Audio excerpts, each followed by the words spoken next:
नमस्कार। साथै प्रदेशको ताजा खबरहरूको सङ्गालो प्रदेश समाचारमा स्वागत छ। म सङ्गीता कटुवाल। प्रदेश समाचार सुरु गरौँ अहिलेसम्मका मुख्य समाचारबाट। कर्णाली प्रदेश सभाको बैठकमा एमाले पेश गरेको 7 बुँदे सहमति कार्यान्वयनका बारेमा छलफल सुरु। सरकार एकपक्षीय ढंगले विकासमा अगाडि बढेको एमालेको आरोप। गौतम बुद्ध अन्तर्राष्ट्रिय विमानस्थल सुचारू अघि गरिएको यान्त्रिक उडान सफलतापूर्वक सम्पन्न।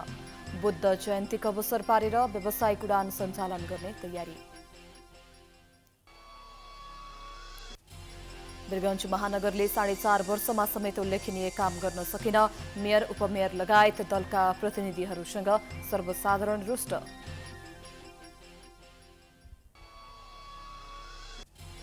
र दाङका किसानहरू अन्नबाली छोडेर व्यावसायिक घाँस खेतीतर्फ आकर्षित। 21 सिजनमा लाखौं आमदानी गर्न सफल।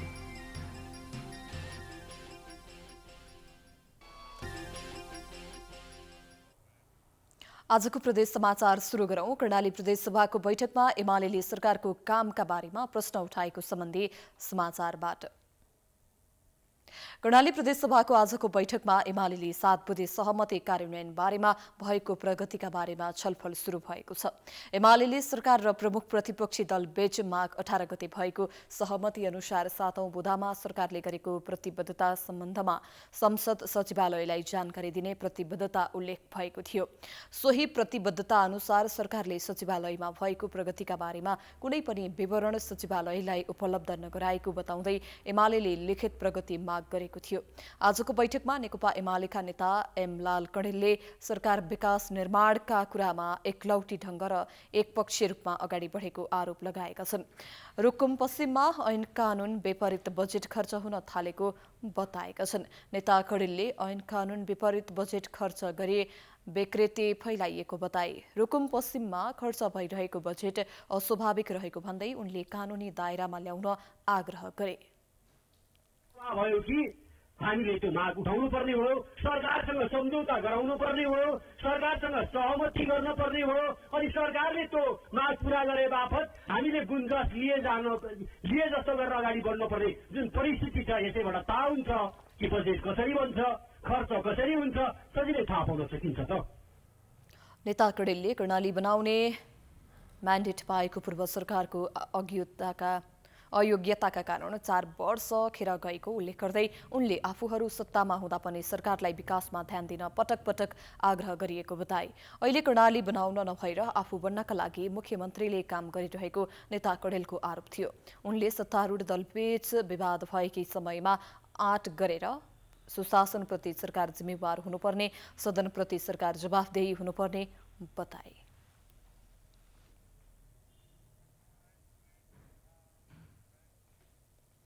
अब लागौं भैरवा स्थित गौतम बुद्ध अन्तर्राष्ट्रिय विमानस्थल सुचारू अघि गरिएको यान्त्रिक उडान सफलतापूर्वक सम्पन्न भएको सम्बन्धी समाचारतर्फ। भैरवा स्थित गौतम बुद्ध अन्तर्राष्ट्रिय विमानस्थल सुचारू अघि गरिएको यान्त्रिक उडान क्यालिब्रेसन फ्लाइट सफलतापूर्वक सकिएको छ। क्यालिब्रेसन फ्लाइटको प्रारम्भिक रिपोर्ट भने आइसकेको छैन। विमानस्थलमा आगामी जेठ 2 गते बुद्ध जयन्तीका दिनदेखि व्यावसायिक उडान सञ्चालन गर्ने तयारी गरिएको छ। विमानस्थलको प्राविधिक जाँच प्रमाणित गर्न एरोथाईले यान्त्रिक परीक्षण उडान क्यालिब्रेसन फ्लाइट सम्पन्न गरेसँगै बुद्ध जयन्तीका दिनदेखि व्यावसायिक उडान भर्ने तयारी नागरिक उड्डयन प्राधिकरणले गरेको छ। एरोथाईको क्यालिब्रेसन फ्लाइट सकिएसँगै नागरिक उड्डयन प्राधिकरणले विमानस्थलमा वैशाख 1 गतेबाट परीक्षण उडान गर्ने तयारी तीव्र बनाएको जनाएको छ।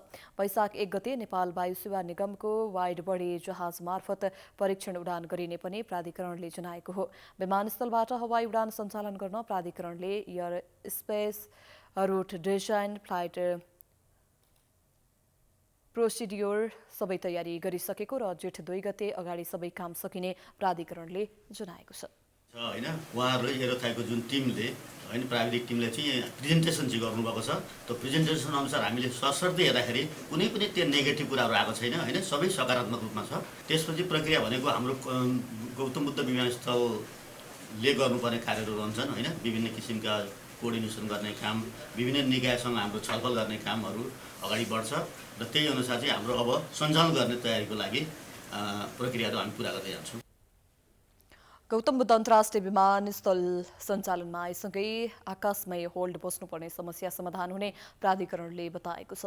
हवाई मार्गमा आपतकालीन अवस्था आउँदा बन्दोबस्तीका सामग्री सहितको विमानस्थल पछ्याउँदै काठमाडौँ आइरहन पर्ने बाध्यताको अन्त्य हुने प्राधिकरणको दाबी छ। नेपालमा आकस्मिक अवतरणका लागि आवश्यक सम्पूर्ण पूर्वाधार व्यवस्था सहितको त्रिभुवन अन्तर्राष्ट्रिय विमानस्थल फर्किनुको विकल्प थिएन, तर त्रिभुवन अन्तर्राष्ट्रिय विमानस्थलमा अवतरणमा समस्या आउँदा जहाजहरू भारतको लखनऊ डाइभर्ट हुनुपर्ने बाध्यता थियो।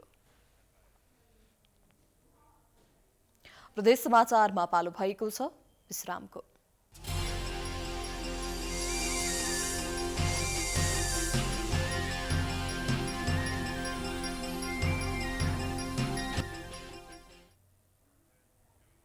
विश्रामपछि स्वागत छ। अब लागौं वीरगञ्ज महानगरले 4.5 वर्षमा समेत उल्लेखनीय काम गर्न नसकेको सम्बन्धी समाचारतर्फ। स्थानीय तहको 5 वर्षीय कार्यकाल समाप्त हुनै लाग्दा पनि स्थानीय तहले सोचे अनुरूप विकास निर्माण गर्न नसकेको सर्वसाधारणको गुनासो छ। मध्य प्रदेशको आर्थिक राजधानी पर्साको वीरगञ्ज महानगरले 4.5 वर्षमा समेत उल्लेखनीय काम गर्न नसकेको नगरवासीको भनाइ छ। एक रिपोर्ट। वीरगञ्ज महानगरपालिकाको 5 वर्ष कार्यकाल पूरा हुन लाग्दा समेत स्वयं जनप्रतिनिधिले गरेका विकास निर्माणका बाचाहरू समेत पूरा नहुँदा नगरवासीहरूले गुनासो गरेका छन्। 4.5 वर्षको अवधिमा विकासले गति लिन नसक्दा महानगरवासी सन्तुष्ट हुन सकेका छैनन्। वीरगञ्ज महानगरपालिकामा निर्वाचित भएका मेयर विजय कुमार सरावगीले निकै उत्साहित भएर आफ्नो कार्यकालमा वीरगञ्जको मुहार फेर्ने आश्वासन दिएका थिए, तर मेयर सरावगीको कार्यकाल पूरा हुँदा समेत आश्वासन निराशामा परिणत भएको छ। वीरगञ्ज महानगरपालिकामा 32 वडाहरू रहेका छन्, जसमध्ये आधाभन्दा बढी वडाहरू ग्रामीण क्षेत्रमा रहेका छन्। कतिपय वडाहरूका नागरिकले आफू महानगरपालिकाको बासिन्दा हुँ भन्ने अनुभव समेत नरहेको गुनासो गरेका छन्। विकास हो गया चाहिए 5 वर्ष में, अभी तो 5 वर्ष ये पूरे ही जा रहा है, लेकिन उतना विकास नहीं के वजह से 5 वर्ष में हो गए थे। आज इतना लोग एक्सपेक्टेशन कैले रहे कि वीरगञ्ज के वासी कि मेयर साहब इतना हमने के करिए, लेकिन उतना ना कर सकले। कमजोरी बा हमने के जनता लोग के कि हमने के पीछे ना पड़ नहीं कि काहे नहीं के ऊपर ती सब चीज। वीरगञ्जको मुटुमा रहेको घण्टाघरदेखि दक्षिण जाने मुख्य सडक नै वर्षौंदेखि अल्पत्र रहेका कारण महानगरलाई नै गिजिआइरहेको छ। सडक निर्माणको काम अल्पत्र हुँदा आवागमनमा समेत समस्या हुने गरेको छ। 4.5 वर्षमा भएको विकासको नमुनाका कारण घण्टाघरदेखि माई स्थान जाने सडक खण्ड अहिले धुलोको कारण नाक मुख छोपेर हिँड्नु परेको सर्वसाधारणको गुनासो छ। त्यस्तै ग्रामीण स्तरमा रहेका विभिन्न वडाहरूमा विकास निर्माणका कामहरू कछुवाको गतिमा हिँडेको स्थानीयको गुनासो छ। स्थानीय सरकारको अनुभूति गर्न पाएका छैन।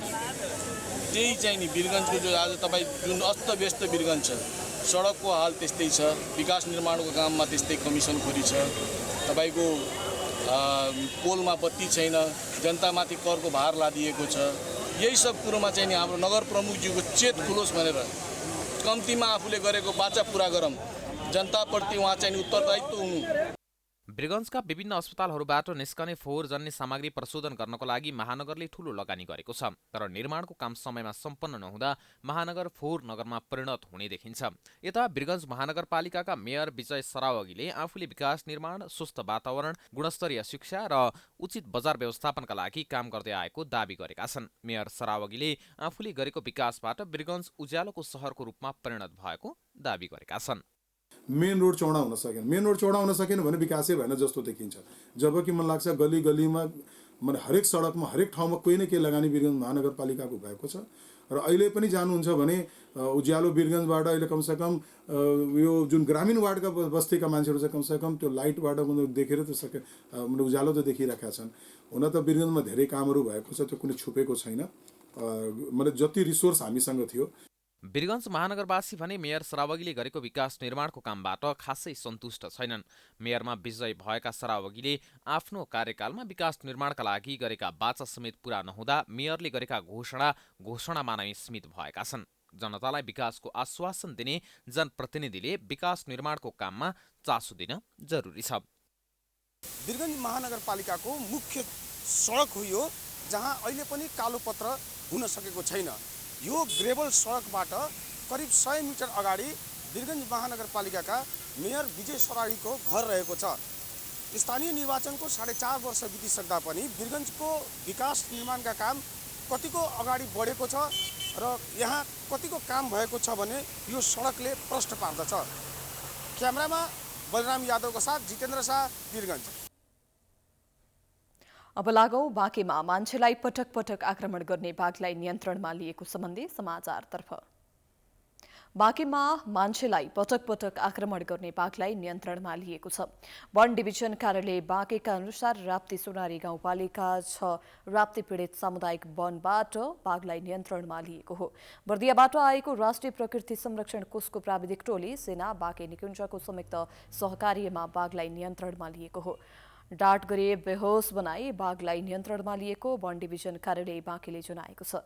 नियन्त्रणमा लिएको बाघलाई बाँके निकुञ्जको होल्डिङ सेन्टरमा राखिने जनाइएको छ। पछिल्लो केही महिनादेखि राप्ती सोनारी गाउँपालिकाको विभिन्न ओडाहरूमा बाघले पटक पटक आक्रमण गरेको थियो।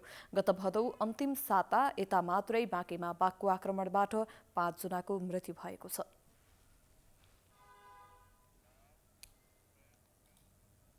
प्रदेश समाचारमा पुनः पालो भएको छ विश्रामको।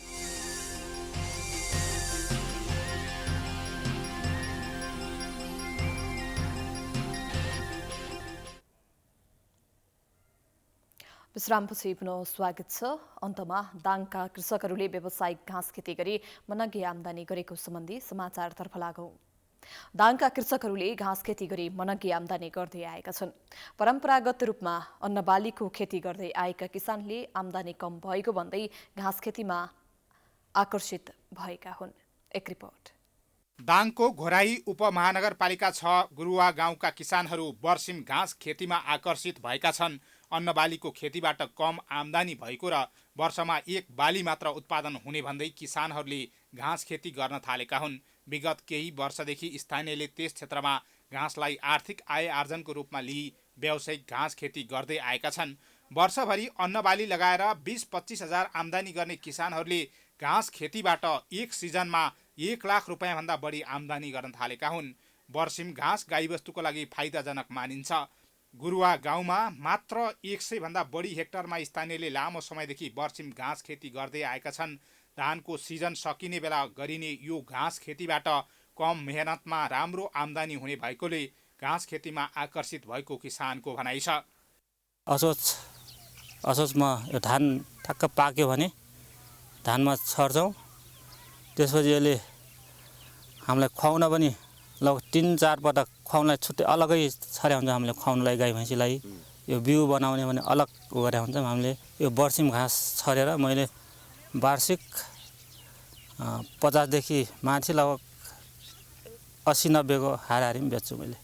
2047 सालदेखि गाउँमा केही व्यक्तिहरूले यो घाँसको खेती गरेको भए तापनि गाउँमा व्यावसायिक रूपमा 2056 सालदेखि सुरु भएको शिवशक्ति घाँस उत्पादक सङ्घले जनाएको छ।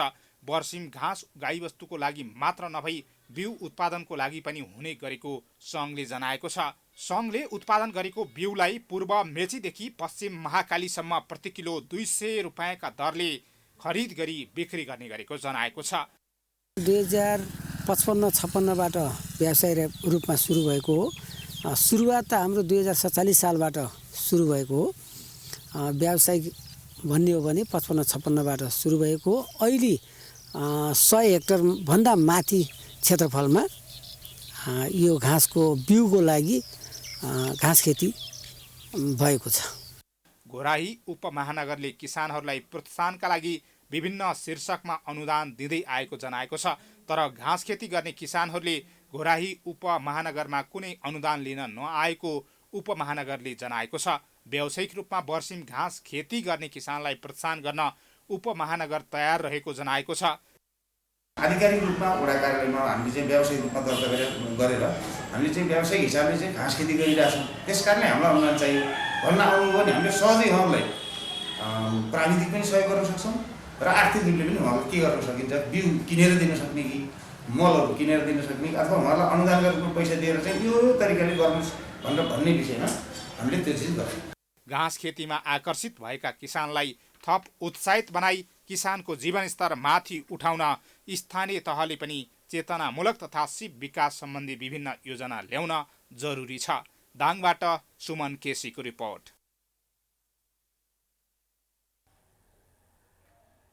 हामी प्रदेश समाचारको अन्त्यमा आइपुगेका छौं। जाँदा जाँदै प्रमुख समाचार पुनः एकपटक। कर्णाली प्रदेशसभाको बैठकमा एमाले पेश गरेको 7 बुँदे सहमति कार्यान्वयनका बारेमा छलफल सुरु। सरकार एकपक्षीय ढंगले विकासमा अगाडि बढेको एमालेको आरोप। गौतम बुद्ध अन्तर्राष्ट्रिय विमानस्थल सुचारू अघि गरिएको यान्त्रिक उडान सफलतापूर्वक सम्पन्न। बुद्ध जयन्तीको अवसर पारेर व्यावसायिक उडान सञ्चालन गर्ने तयारी। वीरगञ्ज महानगरले 4.5 वर्षमा समेत उल्लेखनीय काम गर्न सकेन। मेयर उपमेयर लगायत दलका प्रतिनिधिहरूसँग सर्वसाधारण रुष्ट।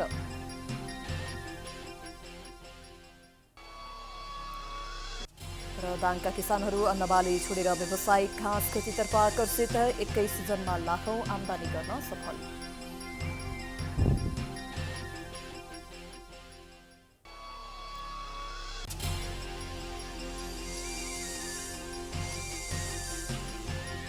प्रदेश समाचार अहिलेलाई सकियो। हेर्दै गर्नुहोला प्राइम टाइम।